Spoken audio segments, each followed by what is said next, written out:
হয়তোবা এটা আমার ইউটিউবের শেষ ভিডিও হতে পারে গাইস, কেননা দীর্ঘ 4 বছর থেকে আমি ইউটিউবে কাজ করি।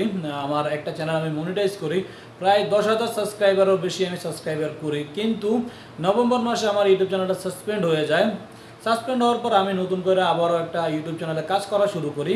তো এখন নতুন করে কাজ করতে গিয়ে গাইস দেখি 2, 4, 5টা 10টার বেশি ভিউ আসতেছে না। তো এভাবে তো ইউটিউবে কাজ করা সম্ভব হচ্ছে না। তোমরা আগের মতন সাপোর্ট করতেছে না, লাইক কমেন্ট কিছুই করতেছে না, ভিউ আসতেছে না, রিচ দিচ্ছে না। তো এটার জন্য ভাবলাম যে হয়তো ইউটিউবে এটা আমার শেষ ভিডিও হতে পারে। এত কষ্ট করলাম, দীর্ঘ 4টা বছর আমি ইউটিউবের জন্য, কিন্তু সফলতা করতে পারলাম না বা ভালো কিছু করতে পারলাম না। এটাই আমার দুঃখ গাইজ। নতুন চ্যানেলে দেখো 2টা 4টা 6টা 10টা ভিউ আসতেছে।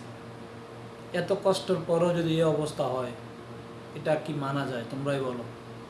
ইউটিউব মনে হচ্ছে আমাকে রিকমেন্ডেশন দিয়েছেন। আমার একটা ইউটিউব চ্যানেল সাসপেন্ড করে দিয়েছে 10,000 সাবস্ক্রাইবার নিয়ে।